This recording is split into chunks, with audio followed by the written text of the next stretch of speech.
नमस्कार मुलांनो, कसे आहात सगळे। तर चला या व्हिडिओमध्ये आपण निर्देशक भूमितीतील संकीर्ण प्रश्नसंग्रह 7 आपण बघणार आहोत। तर बघा, त्यांनी पहिला प्रश्न आपल्याला काय विचारला आहे, पुढील बहुपर्यायी प्रश्नांच्या दिलेल्या उत्तरांपैकी अचूक पर्याय निवडा।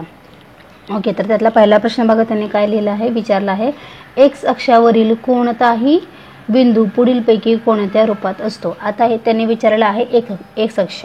आता निर्देशक हे कसे असतात, तर ते एक्स आणि वाय असे निर्देशक असतात, बरोबर। आता त्यांनी सांगितलेलं आहे एक्स अक्षावरील कोणताही बिंदू म्हणल्यावरती एक्स अक्षावरील बिंदू हा ए असणार आणि वाय अक्षावरचा 0 असणार, त्याच्यामुळे A0 म्हणजेच पर्याय सी हे त्याचं उत्तर असणार आहे। म्हणजेच एक्स अक्षावरील कोणताही बिंदू हा पुढीलपैकी कोणत्या रूपात असतो, तर तो हा A0 या रूपामध्ये असतो।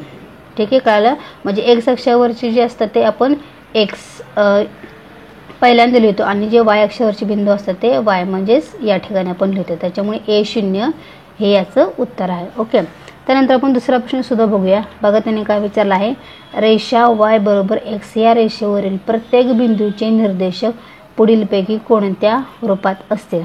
आता त्यांनी काय विचारलं आहे, रेषा कोणती आहे बघा, तर y बरोबर x आहे, म्हणजे y आणि x हे काय आहेत, तर बरोबर आहेत। तर याच्यातले त्याने काय विचारलं आहे, तर याचे प्रत्येक बिंदूचे निर्देशक हे पुढीलपैकी कोणत्या रूपात असेल, तर याचं उत्तर आहे पर्याय ए। एक्स वाय आणि एक्स बरोबर असल्यामुळे ते ए आणि ए या रूपामध्ये काय असणार आहे, त्यांचे निर्देशक असणार आहे। ठीक आहे, त्यानंतर आपण तिसरा प्रश्न सुद्धा बघूया, काय आहे बघा, एक्स अक्षाचे समीकरण पुढीलपैकी कोणते। आता बघा, एक्स अक्षाचे समीकरण याची रिलेटेड सुद्धा आपण उदाहरणे सोडवलेले आहेत। जर एक्स अक्षाचे समीकरण असेल तर आपण कोणतं बघणार, त्याचे अपोजिट म्हणजेच आपण वायचं बघणार आहोत, म्हणजेच वाय बरोबर 0 या ठिकाणी उत्तर असलं पाहिजे, ते आहे पर्याय बी मध्ये ना, वाय बरोबर 0 ते काय असतं, एक्स अक्षाचे समीकरण। आणि जर वाय अक्षाचे समीकरण असं विचारलं असतं तर ते एक्स बरोबर 0 हे त्याचं उत्तर असतं। ठीक आहे, त्याच्यामुळे या ठिकाणी एक्स अक्षाचे समीकरण काय असतं, तर ते आहे वाय बरोबर 0 म्हणजेच ऑप्शन बी हे त्याचं उत्तर आहे। त्याच्यानंतर आपण चौथा प्रश्न बघूया, काय आहे, -4 आणि -3 हा बिंदू कोणत्या चरणामध्ये असेल। तर आता बघा, दोन्ही निर्देशकांना वजा वजा चिन्ह आहे। तर बघा, वजा वजा चिन्ह हे दोन्ही निर्देशकांना कोणत्या चरणामध्ये असतं, तर ते तिसऱ्या चरणामध्ये असतं, बरोबर। त्याच्यामुळे याचं उत्तर काय आहे, तर पर्याय सी हे त्याचं उत्तर आहे। पहिले चरण, दुसरे चरण, तिसरे चरण, चौथे चरण याच्याबद्दल डिटेल स्टडी आपण आपल्या पाठ्यक्रमाच्या सराव संचामध्ये केलेलाच आहे आणि याच्याशी रिलेटेड पुढे प्रश्न येणारच आहे, त्याच्यामध्ये सुद्धा मी तुम्हाला विस्तृतपणे त्या ठिकाणी सांगेन। ठीक आहे, ओके। त्यानंतर बघा, पाचवा प्रश्न त्यांनी आपल्याला काय विचारला आहे, -5, 5, 6, 5, -3, 5 आणि 0, 5 या बिंदूंना सामावणाऱ्या रेषेचे स्वरूप कसे असेल। आता बघा, या ठिकाणी आपल्याला आलेख कागदावरती हे पूर्ण बिंदू स्थापन करायची गरज नाही आहे, स्थापन न करता सुद्धा आपण याचं उत्तर सांगू शकतो। आता या ठिकाणी जर तुम्ही बघितलं, जर त्याचा वाय निर्देशक जो आहे तो कंपल्सरी 5 आहे, त्याच्यामध्ये चेंज झालेला नाही आहे, चेंज फक्त एक्स या निर्देशकामध्येच झालेला आहे।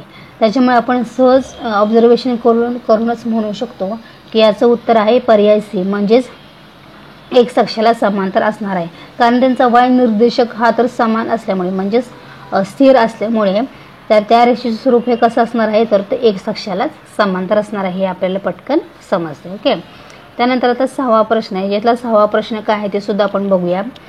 P-1 Q3-4 R1-1 आणि S-2-3 आणि T-4 4 यापैकी चौथ्या चरणातील बिंदू कोणते आहेत।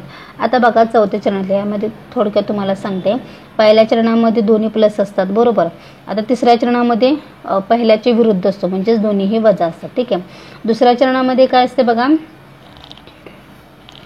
पहिलं वजा आणि दुसरं अधिक असते आणि चौथ्या चरणामध्ये अधिक आणि वजा असते, बरोबर। मग त्याच्यामुळे आता या ठिकाणी बघा, त्यांनी काय विचारलं आहे, चौथ्या चरणातील बिंदू कोणते आहेत। तर चौथ्या चरणामध्ये बघा, आता चौथ्या चरणामध्ये पहिल्यांदा अधिक आणि दुसरं वजा असणं, एक्स अक्ष अधिक आणि वाय अक्ष हा वजा असणं। ठीक आहे, या ठिकाणी तुम्ही बघू शकता क्यू बिंदू आहे आणि आर हा बिंदू आपल्याला दिसतोय, प्लस आणि मायनस याच्यामध्ये आपल्याला दिसतो। एक्स अक्ष हा प्लस आहे आणि वाय अक्ष जो आहे तो निगेटिव्ह मध्ये आहे, त्याच्यामुळे बिंदू क्यू आणि आर, तर बिंदू क्यू आणि आर हा ऑप्शन आहे पर्याय बी मध्ये। ठीक आहे, त्याच्यामुळे पर्याय बी हे त्याचं उत्तर आहे। जर आपल्याला कोणतं चरण जर कळत असेल तर पटकन प्लस मायनस वगैरे ते फक्त चिन्ह लिहायचं आणि आपल्याला ह्याच्यामध्ये इझिली काय होतं त्याचं उत्तर आपल्याला सापडतं. ओके, आता नेक्स्ट दुसरं क्वेश्चन काय आहे ते सुद्धा आपण लगेचच बघूयात.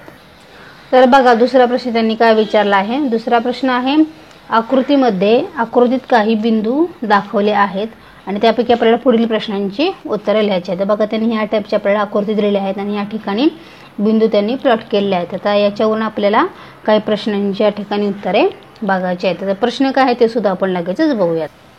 तर बघा त्यांनी पहिला प्रश्न आपल्याला काय विचारला आहे. पहिला प्रश्न आहे, Q आणि R या बिंदूंचे निर्देशक लिहा. आता आपण बघूया आकृतीमध्ये Q आणि R हे बिंदू कुठे आहेत ते बघूयात.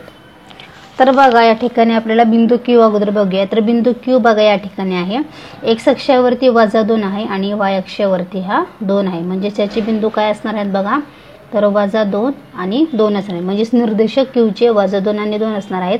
आणि R चे बघा, R या ठिकाणी आहे, R चे निर्देशक आहेत बघा, x अक्षावरती 4 आहे आणि y अक्षावरती -1 आहे. त्याच्यामुळे याचे निर्देशक आहेत 4 आणि -1. मग उत्तरामध्ये बघा लिहायचं आहे, बिंदू Q चे निर्देशक हे -2 आहे व बिंदू R चे निर्देशक हे 4 -1 आहे. ठीक आहे. आता दुसरा प्रश्न बघा त्यांनी आपल्याला काय विचारला आहे, T व M या बिंदूचे निर्देशक लिहा.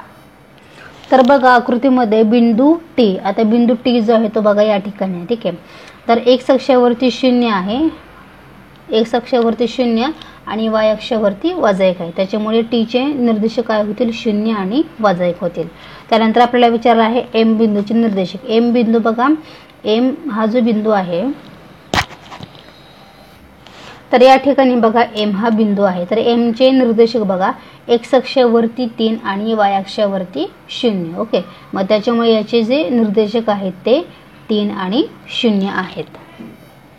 त्याच्यामुळे बघा उत्तरामध्ये आपल्याला लिहायचं आहे, बिंदू T चे निर्देशक हे 0-1 आहे व बिंदू M चे निर्देशक आहे 3 आणि 0 आहे, जे आपण आता आकृतीमध्ये बघितलेलं आहे. आता तिसरा प्रश्न काय बघा, तिसऱ्या चरणात कोणता बिंदू आहे. तर बघा आकृतीमध्ये या ठिकाणी तुम्ही बघताय, हे पहिले चरण, दुसरे चरण आणि तिसरे चरण. तर तिसऱ्या चरणामध्ये आपण जर बघितलं तर हा S बिंदू आपल्याला दिसतोय. त्याच्यामुळे हा S बिंदू हा फक्त एकच आहे. त्याच्यामुळे हा S बिंदू जो आहे तो तिसऱ्या चरणामध्ये येतो. आपल्याला उत्तरामध्ये काय लिहायचं आहे, S हा बिंदू तिसऱ्या चरणात आहे, हे त्याचं उत्तर आहे. आता चौथा प्रश्न काय आहे ते सुद्धा आपण बघूयात. चौथा प्रश्न बघा त्यांनी काय विचारला आहे, कोणत्या बिंदूचे x आणि y निर्देशक समान आहेत. तर बघा आकृतीमध्ये जर तुम्ही बघितलं तर याच्यामध्ये फक्त O असा बिंदू आहे, त्याचे y निर्देशक आणि x निर्देशक हे समान आहेत. तर तुम्ही याचा जर विचार केला तर त्याच्या उजव्याने वर आणि खाली सारखेच काय आहेत, नंबर्स आहेत. म्हणजे वरती धन नंबर आहेत आणि खाली निगेटिव्ह नंबर्स आहेत. आणि जर त्याच्या एक्स बाबतीत जर आपण विचार केला तर उजव्या साईडला कसे पॉझिटिव्ह नंबर्स आहेत आणि डाव्या साईडला निगेटिव्ह नंबर्स आहेत. तसेच वायच्या बाबतीत सुद्धा आहे. त्याच्यामुळे एक्स आणि वाय हे निर्देशक समान असणारा एकच बिंदू आहे, तो म्हणजे O म्हणजे त्याला आपण आरंभी बिंदू असं म्हणतो. त्याच्यामुळे बघा उत्तरामध्ये काय लिहायचं आहे आपल्याला, एक्स आणि वाय निर्देशक समान असणारे बिंदू हा O आहे, म्हणजेच त्याला Oला आपण आरंभी बिंदू असं सुद्धा म्हणतो. ठीक आहे. तर आता बघा तिसरा प्रश्न त्यांनी आपल्याला काय विचारला आहे. तिसरा प्रश्न आहे, पुढील बिंदू आलेखावर स्थापन न करता ते कोणत्या चरणात किंवा अक्षावर असतील ते लिहा. आता हे त्यांनी आपल्याला टोटल 6 निर्देशक दिलेले आहेत. त्याच्यावर आपल्याला काय करायचं आहे, ते निर्देशक कोणत्या चरणात किंवा अक्षावरती असेल हे आपल्याला लिहायचं आहे. तर या टाईपचे सुद्धा उदाहरण आपण पाठीमागच्या उदाहरणामध्ये सोडवलेले आहेत. आता ही जी मी एक रफ आलेख काढलेला आहे ते फक्त तुम्हाला समजण्यासाठी काढलेला आहे, जेणेकरून आपल्याला तो जो निर्देशक आहे तो कोणत्या चरणामध्ये आहे ते आपल्याला पटकन समजेल. ओके, तर पहिला निर्देशक आहे बघा 5 आणि -3. आता 5 आणि -3 म्हणजे पहिला धन आहे आणि दुसरा ऋण आहे, बरोबर. मग पहिला धन आणि दुसरा ऋण हा कोणत्या अक्षामध्ये आहे बघा, तर या ठिकाणी आपल्याला दिसतंय बघा, या ठिकाणी आहे बघा 4थ्या चरणामध्ये. त्याच्यामुळे हा चरण कोणत्या चरणामध्ये येईल हा निर्देशक, तर तो येईल चरण 4थ्यामध्ये. तुम्ही एक्झाम मध्ये सुद्धा अशा पद्धतीने जरी रफ डायग्राम काढले तरी सुद्धा तुम्हाला उत्तर जे आहे ते पटकन समजणार आहे. ओके, त्यानंतर बघा दुसरा निर्देशक आहे -7 आणि -12. दोन्ही निर्देशक हे वजा आहेत. आता वजा निर्देशक म्हणजे पहिल्याच्या विरुद्ध कोण असतो, तर तो तिसरा चरण असतो. त्याच्यामुळे याचं उत्तर येणार आहे चरण तिसरे. चरण तिसऱ्यामध्ये दोन्ही निर्देशक हे ऋण असतात. त्यानंतर बघा तिसरा निर्देशक आहे -23 आणि +4. आता वजा आणि अधिक हे निर्देशक जे असतात ते दुसऱ्या चरणामध्ये असतात. चौथ्या चरणाचे विरुद्ध चरण हा दुसरा चरण असतो, त्याच्यामुळे याचं उत्तर आहे चरण दुसरे. ओके, आता चौथा आहे बघा -9 आणि 5. आता -9 आणि 5 हे कोणत्या चरणामध्ये असते तर ते दुसऱ्या चरणामध्ये येणार आहे. ठीक आहे, त्यामुळे याचं उत्तर सुद्धा सेम चरण दुसरे येणार आहे. त्यानंतर बघा तिसरं आहे 0 आणि -3. आता 0 आणि -3 याचा x अक्ष हा 0 आहे आणि y जो निर्देशक आहे तो आहे -3 आहे. त्याच्यामुळे याचा अक्ष जो असणार आहे तो कोणता अक्ष असणार आहे तर तो y अक्ष असणार, कारण का त्याचा x अक्ष 0 असल्यामुळे आणि y निर्देशक असल्यामुळे तो कोणत्या अक्षावरती येईल तर तो y अक्षावरती येणार आहे. याचं उत्तर आहे y अक्ष. त्यानंतर शेवटचे निर्देशक बघा -6 आणि 0. आता या ठिकाणी बघा y अक्ष हा 0 आहे आणि x अक्ष त्यांनी दिलेला आहे. ठीक आहे, त्याच्यामुळे याचं उत्तर काय असणार आहे तर ते x अक्ष असणार आहे. ठीक आहे, तर अशा पद्धतीने बघा आपण काय केलेलं आहे. याच्या सहाय्याने एक रफ डायग्राम काढल्यामुळे आपल्याला पटकन काय झालेलं आहे या टाईपचे उदाहरण आपल्याला पटकन सोडवता आलेले आहेत. ओके, तर आता चौथा प्रश्न काय आहे ते सुद्धा आपण लगेचच बघूयात. तर बघा चौथा प्रश्न त्यांनी आपल्याला काय विचारला आहे, पुढील बिंदू आलेख कागदावर स्थापन करा. आता हे त्यांनी बिंदू दिलेले आहेत A to F पर्यंत, A पासून F पर्यंत हे आपल्याला बिंदू दिलेले आहेत आणि ते बिंदू आपल्याला फक्त स्थापन करायचे आहेत, बाकी काहीच नाही करायचं. तर बघू शकता तुम्ही आपल्याला अशा पद्धतीने बघा या ठिकाणी मी बेसिक x अक्ष आणि y अक्ष काढलेले आहे. प्रमाण जे आहे ते नेहमीप्रमाणे 1 सेंटीमीटर बरोबर 1 1 असं दोन्ही अक्षावरती बरोबर. हा x अक्ष आणि y अक्ष काढलेला आहे. y अक्षाच्या उजव्या साईडला सगळ्या धन संख्या आहेत आणि डाव्या साईडला सगळ्या ऋण संख्या आहेत आणि x अक्षाच्या वरच्या बाजूला धन संख्या आणि x अक्षाच्या खालच्या बाजूला ऋण संख्या. ठीक आहे, आणि हा 0 असतो तो आरंभी बिंदू असतो. आता या ठिकाणी बघा पहिला बिंदू जो आहे तो आहे बघा A हा बिंदू आहे तो 1 आणि 3 म्हणजे x अक्षावर 1 आणि y अक्षावरती 3. ओके, तर बघू शकता तुम्ही x अक्षावरती 1 आणि म्हणजे दोन्हीही धन नंबर आहेत म्हणजे ते पहिल्या चरणामध्ये येतील. x अक्षावरती 1 आणि y अक्षावरती 3 म्हणजे बघा या ठिकाणी तो बिंदू आहे. त्या ठिकाणी डॉट देऊन छोटा सर्कल करायचा आणि तो बिंदू लिहायचा A 1 आणि 3. हा A बिंदू आपण स्थापन केला. त्यानंतर बघा आपला B बिंदू आहे -3 आणि -1 म्हणजे x अक्षावरती -3 आणि y अक्षावरती -1.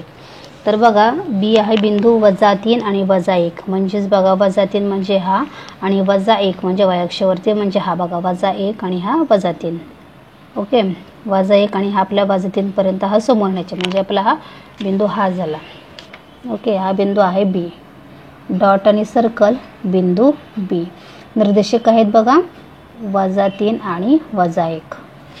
ठीक आहे, असा हा B बिंदू आपण स्थापन केला आहे. त्याच्यानंतर C आहे बघा 1 आणि -4 म्हणजे x अक्षावरती 1 आणि y अक्षावरती -4. आता बघा x अक्षावरती 1 आणि y अक्षावरती -4 म्हणजे हा दिसतोय बघा तो आहे आपला हा C बिंदू. ठीक आहे, x अक्षावरती 1 आणि y अक्षावरती -4. डॉट आणि सर्कल बिंदू आहे C. निर्देशक आहेत x अक्षावरती 1 आणि y अक्षावरती -4. ठीक आहे, आता D बिंदू बघूया आपण. D आहे बघा -2 आणि 3 म्हणजे x अक्षावरती 2 आणि y अक्षावरती -3. x अक्षावरती -2 आणि y अक्षावरती 3 म्हणजे बघा हा तो बिंदू आहे -2 आणि 3. ठीक आहे, डॉट आणि सर्कल हा बिंदू आहे D -2 आणि 3. ओके, D बिंदू सुद्धा आपला झालेला आहे. आता आपण E बिंदू बघूया. E बिंदू आहे 0 आणि -8 म्हणजे x अक्षावरती 0 आणि y अक्षावरती -8. ठीक आहे, म्हणजे बघा तो बिंदू असणार आहे x अक्षावरती 0 म्हणजे हा आणि y अक्षावरती -8 म्हणजे बघा तो या ठिकाणी येईल. ठीक आहे, सो या ठिकाणी -8ची तिथं डॉट आणि सर्कल करायचा. हा जो बिंदू झाला तो कोणता आहे बघा तर 0 आणि E हा बिंदू x अक्षावरती 0 आणि y अक्षावरती -8 हा आपला बिंदू झालेला आहे. त्याच्यानंतर F हा शेवटचा बिंदू आपण बघूया 1 आणि 0 म्हणजे x अक्षावरती 1 आणि y अक्षावरती 0 म्हणजे बघू शकता तुम्ही तर या ठिकाणी हा 1 आणि हा 0. सो हा बिंदू आहे F. x अक्षावरती 1 आणि y अक्षावरती 0. ओके, तर बघू शकता तुम्ही अशा पद्धतीने आपण सगळे A to F पर्यंत सगळे बिंदू या ठिकाणी स्थापन केलेले आहेत. ठीक आहे, काय डाऊट असेल तर पुन्हा एकदा व्हिडिओ तुम्ही चेक करू शकता. एक्स अक्ष वाय अक्ष व्यवस्थित काढायचे आहे, प्रमाण लिहायचं आहे आणि मग तुम्ही बिंदू जे आहेत ते स्पॉट करायला किंवा प्लॉट करायला किंवा स्थापन करायला सुरुवात करायचं आहे. ओके, आता नेक्स्ट क्वेश्चन काय आहे 5वा, तो सुद्धा आपण लगेचच बघूयात. तर बघा 5वा प्रश्न बघा, त्यांनी आपल्याला काय विचारला आहे. शेजारील आलेखामध्ये रेषा LM ही वाय अक्षाला समांतर रेषा आहे. आता बघा हा वाय अक्ष आहे आणि वाय अक्षाला समांतर ही L आणि M ही रेषा आहे. तर त्यातला 3 प्रश्न त्यांनी आपल्याला विचारला आहे. पहिला प्रश्न आहे बघा, रेषा LM चे वाय अक्षापासूनचे अंतर किती. आता या ठिकाणी आपल्याला दिसते बघा ही रेषा LM आहे आणि ती वाय अक्षाला समांतर आहे. आता LM ही जी रेषा आहे ती बघा बिंदू हा 3 म्हणजे निर्देशक 3 मधून ती म्हणजे बिंदू 3 मधून ते जाते. म्हणजेच आपण याचं 0 पासून ते 3 पर्यंत म्हणजेच हे 3 हे त्याचं अंतर आहे आपल्याला दिसते. पण थोडंसं आपल्याला डिटेलमध्ये ह्याचं उत्तर लिहावं लागणार आहे. म्हणजेच बघा त्याचं उत्तर आपल्याला लिहायचं आहे. रेषा LM ही एक्स अक्षाला लंब असून ती एक्स अक्षाला 3 आणि वाय अक्षाला 0 या बिंदूमध्ये छेदते. बरोबर, जसं की आपण आताच बघितलेलं आहे की ती रेषा ही वाय अक्षाला समांतर आहे. ठीक आहे, म्हणजेच ते एक्सला कशी आहे तर ती लंब असणार आहे. आणि म्हणून वाय अक्षाचे समीकरण हे कसं असतं बघा, तर ते वाय अक्षाचं समीकरण कसं असतं आपल्याला माहित आहे, ते आहे x बरोबर 0 आहे. म्हणजेच काय या ठिकाणी बघा, आणि 3 हा जो आहे तो 0 पेक्षा कसा आहे तर तो मोठा आहे. बरोबर, आणि रेषा LM चे वाय अक्षापासूनचं अंतर हे आपण कसं करणार आहे तर बघा 3 मधून 0 हे आपल्याला वजा करायचे. म्हणजेच किती येणार तर ते अंतर 3 येणार. आणि म्हणून आपण म्हणू शकतो की रेषा LM चे वाय अक्षापासूनचे अंतर कसं आहे तर ते 3 आहे. आपल्याला डायग्रामवरून सरळ दिसते, पण आपल्याला थोडंसं स्पष्टीकरण लिहायचं असल्यामुळे आपल्याला हे एवढं त्याचं स्पष्टीकरण लिहावं लागणार आहे. आता दुसरा प्रश्न बघा, त्यांनी आपल्याला काय विचारला आहे. दुसरा प्रश्न आहे PQR या बिंदूचे सहनिर्देशक लिहा. आता बघा बिंदू P जो आहे तो कुठं आहे बघा, बिंदू P बघा या ठिकाणी आहे. तर त्याचे निर्देशक एक्स अक्षावरती 3 आणि वाय अक्षावरती 2, म्हणजे P चे निर्देशक किती आले बघा तर 3 आणि 2 आहेत. त्यानंतर बिंदू आपल्याला Q विचारलेला आहे. बिंदू Q कुठे आहे बघा, तर बिंदू हा Q आहे. एक्स अक्षावरती 3 आणि वाय अक्षावरती -2, म्हणजे त्याचे निर्देशक काय आले बघा 3 आणि -1 आला. ओके, त्यानंतर R बिंदू आहे बघा, R हा बिंदू या ठिकाणी आहे. एक्स अक्षावरती बघा 3 आहे आणि वाय अक्षावरती 0, म्हणजेच R चे निर्देशक किती झाले बघा 3 आणि 0. ठीक आहे, म्हणजेच आपण डिटेलमध्ये याचं उत्तर कसं लिहिणार आहे बघा, तर या ठिकाणी आपण लिहिणार आहोत. बिंदू P चे सहनिर्देशक आहेत 3, 2 आहेत. ओके, त्यानंतर बिंदू Q चे सहनिर्देशक 3 आणि -1 आहे, जे आपण आत्ताच डायग्राममध्ये काढलेलं आहे.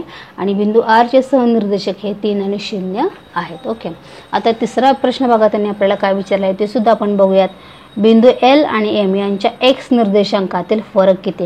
आता तुम्ही बघू शकता या ठिकाणी बिंदू L आहे आणि या ठिकाणी जो आहे तो बिंदू M आहे. ठीक आहे, तर यांच्या एक्स निर्देशांकातील फरक किती. आता बिंदू L चा आपण बिंदू अगोदर काढून घेऊया.